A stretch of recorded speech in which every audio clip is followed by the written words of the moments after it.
Hey, you've got a simple idea and you want to launch it yourself? Please watch this video and learn how.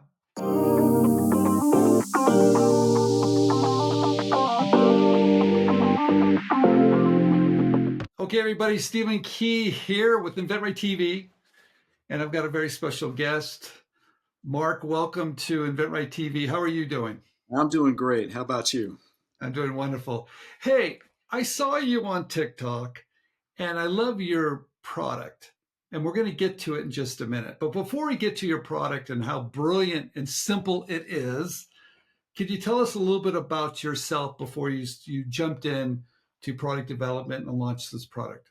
Well, my background's visual arts, and so I started in graphic design, then moved into photography. So I was an editorial photographer for a bit, and my first product was related to photography, and Okay. did okay. But yeah, that's kind of what got the ball rolling for me. All right. So I get it. But now you jumped in, you came up with this idea, and let's talk about it. It's called the GrabOpener, right? Yep, GrabOpener. Yeah, the GrabOpener. There it is right there. And you guys, it's really a simple idea. If you've ever wanted to open, let's say a beer or soda, whatever, and you kind of fumble with it, this is really easy. You made it so easy for people because you only need one hand, right? Let's see. Do a demo for us. Now, That's you it. know what's really crazy? When I first saw that on your TikTok video, I thought, wait a minute, he makes this look too easy. Until you had someone walking by and said, you do it, and they did it, and it was easy. So why is it so easy to open that cap? Well, it doesn't take much strength, and it's just a simple motion of grabbing the bottle. Okay. It is counterintuitive. I mean, that's been the big challenge because there's no handle, and Okay. so it's kind of surprising. Like it's a bottle opener that requires instructions. Okay.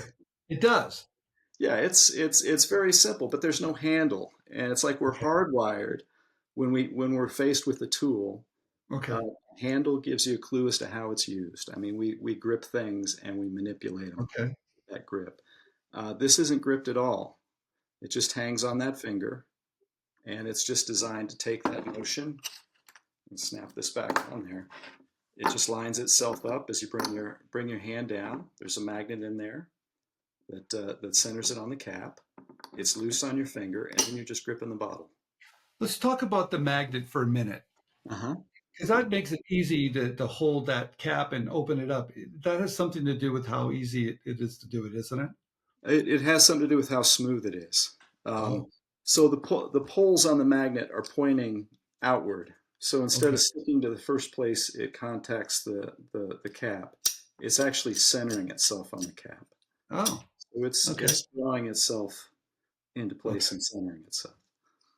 So how'd you come up with this idea? Were you drinking a lot of beer on Sunday afternoon or something? I mean, how'd you come up with this idea? Beer is consumed for sure. So in my early 20s, after I finished college, I went to the Peace Corps, and I came across bottle openers that look like this in West Africa. And it's just a straight stick with a couple screws in it. And the way these work is you grip it. It's got a handle, so you grip it. You grip your bottle. You put your screws underneath the cap, and you press towards the bottle. And I just thought that was a brilliant approach, a brilliant way to do it. Okay. But years later, I was playing with it, and I thought, if you're going towards the bottle, there's no reason you should have to grip the opener or the bottle. All right. So I took that leverage principle and configured it so it would just work like that, and Okay. that's how it came about. Okay, so let's talk about the first prototype because you had to have a prototype. What did you use? Did you build it yourself? How did you build the first prototype? Oh, I there made it it is. myself. Yeah, it's out of wood. I did the screws just like on this. Oh, That's nice. just a chunk of oak, Okay. bandsaw, drill press, and And yeah, it worked. it worked great. Yeah, Huh. and I like the way it felt. Yeah. So where'd you go, Mark? Where'd you go from, okay, I built a working prototype it works. What do we do next? Well, I had to come up with some funding, so I went to Indiegogo and I Oh, launched on Indiegogo, and so it was crowdfunding that got it rolling. okay, great. So what year was this? That was 2012. Okay, well, okay, that's a few years ago. That's a few years ago. Okay, so do you do all the marketing yourself, the videos yourself? Do you do I all of it do. back then? You Yeah, probably did. I do. Yeah. Okay. Was that easy? Well, probably since you're in that field a little bit, probably not so hard for you to do that. Yeah. Yeah, it still took me. I still had to figure it out. I don't didn't Yeah. wasn't really into video before, and I Okay. don't like being in front of the camera too much. All So right. So how does that work out? You go on there, did all the money just pour in and you were like, okay, I've got all this money now? it was kind of slow going. I think I set my goal at $3,000, to cover the cost of the die tooling and the first run of extrusions, Okay. and yeah, I ended up making, I think it was 11,000, raising $11,000 on Oh, that first that's pretty good. first thing. Yeah, it's good enough, and then it was just, slow, and then suddenly it sort of took off. I guess it was late July of 2013.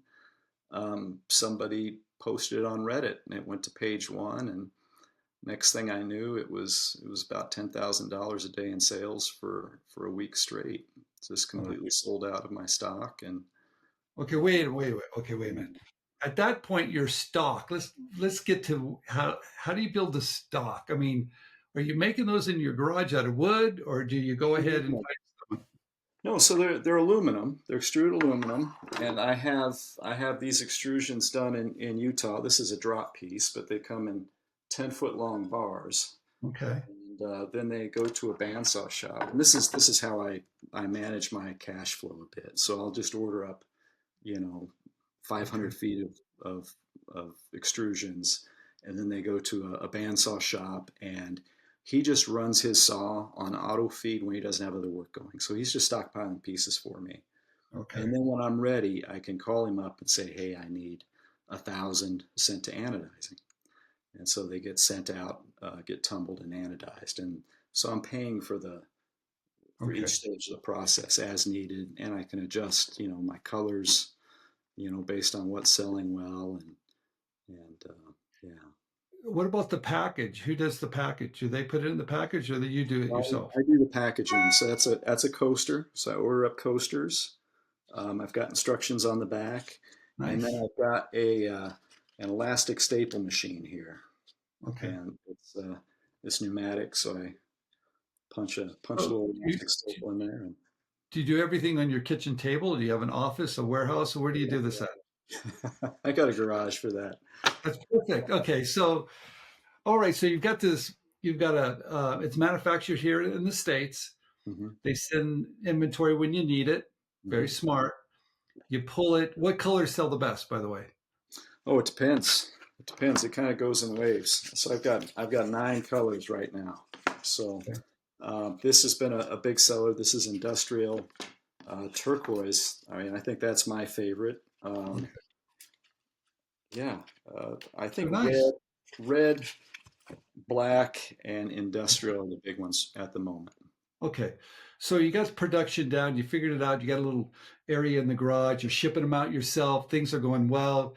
You're probably do. Are you doing this full time now? It seems like you Oh, I've probably been are. doing it. Yeah, yeah, I've been doing it full time since 2013. I haven't Wow. always had such a hand in the shipping and stuff. I have used a Okay. fulfillment group in the past, and have Okay. had other people doing the packaging. But Okay. So one of the hardest things people soon recognize is really creating demand. You're very good at TikTok. I love your videos. We're going to show all those videos too. They're very, very cool. So, how did you become this TikTok expert? I mean, was that easy to do, or it's just oh no, not at all. I've been kind of resistant to it. My girlfriend got into my ear about it and said, you gotta you gotta get some help. You Okay. need to talk to people. You need to reach out and get some advice. And so I found this dude. I was looking for influencers, and I'll have to look him up. But he had some great advice. He's down in South America, and he basically helps you figure out the software and stuff for hooking up with influencers. And he took a look at my product and talked to me. He says, "You know what? Really, you can do this yourself. You don't have to get an Okay. influencer. You just need to lean into it. You need to be consistent, and I think this can work for you." So I think that's what I needed to hear, and Okay. so I leaned into it, and it's been Okay. working. Yeah, All right. We'll get you guys. We're going to talk about where you can buy it because I think it's really a clever idea. So let's talk about the education piece because sometimes that's not easy, right? Because some products do require a little bit of education. yeah, yeah. And is that something you just kind of figured out that I can't just hand it to someone? I need to show them and they need the instructions. How have you dealt with that? Oh boy. Well, I've got a couple stories here. First off, there was a Japanese game show that came across it, and this show they present this panel of comedians with a device, Okay. and you All have to guess how it's right. used. So All right. I have no idea what they were saying, but it looked pretty funny. Um, and yeah, I mean, I when I call those people up at markets, very often they're picking it up like this, or they're trying to use it like a traditional bottle opener. Um, it's for real, and that is a challenge, and that has been a challenge in stores. Like when I have gotten it into stores, it was in Bed Bath and Beyond briefly. Okay. I don't think it did very well there. You just Well, now you put this on I, a shelf and I don't know what it is. Well, I got a question about that. Now that you know that, and I'm a big believer that products that require a little education, a little tougher. Have you thought about redesigning it so it overcomes that issue? I've thought about that, but the thing is that there's a little bit of magic in how it functions, and Okay. it's gotten some good. I've gotten great feedback from people with certain disabilities. I've heard from a guy who was a quadriplegic, a couple guys now who were able to open bottles on their own. Something about not having a handle, not being dependent on those fine motor skills Okay. to open a bottle makes it extremely useful for them, Got it. and it's kind of fun. That's the big thing when Okay. people when it clicks, when they figure out how to use it, I love it. they love Okay. it. Okay. So All right. Okay. You figured that out. All right. So where can people, but before we get there, how much money did this all take? People are always curious, but it sounds like you've done it in such a way that it's just made sense. yeah, just to get it rolling, it took a little over $3,000 just to get the ball rolling. It's not But much. it's not much. It was the tooling, the Okay. extrusion, and found a process that It's was not much. affordable. Yeah, and doing the manufacturing the way I'm doing it, where I don't have a massive minimum up front, that's been helpful. But this is a simple product, and Okay. this manufacturing model works well for it. I don't know Okay. that that's a solution for everyone, but Well, they also say that if you have a successful product, you're going to have copycats. Do you have copycats? oh yeah, tons of them, tons of them. Tons of them. They keep popping up. A lot of the platforms are pretty good about bringing them down when Okay. if you register your IP, you can Do you find them, or do people tell you you have a copycat? both. Yeah. Okay. Sometimes people get in touch. I had somebody wrote me a letter. They were really upset. They came across it on Instagram. They said this is not as thick as you said it was. The magnets suck, and it's Was it painted and yours? anodized. And turned out it wasn't mine. I got a hold of it too, so it's pretty bad. That's interesting. Yeah. All right. Distribution. You probably want to grow it too, but then again, that has its pluses and minuses. Right. So, okay. So, what about distribution? What are you thinking about that? Well, I'd love to license it. I'm really not sure how to go about that. That's been a challenge. I've I've had distributors. I had a distributor in Europe for a bit.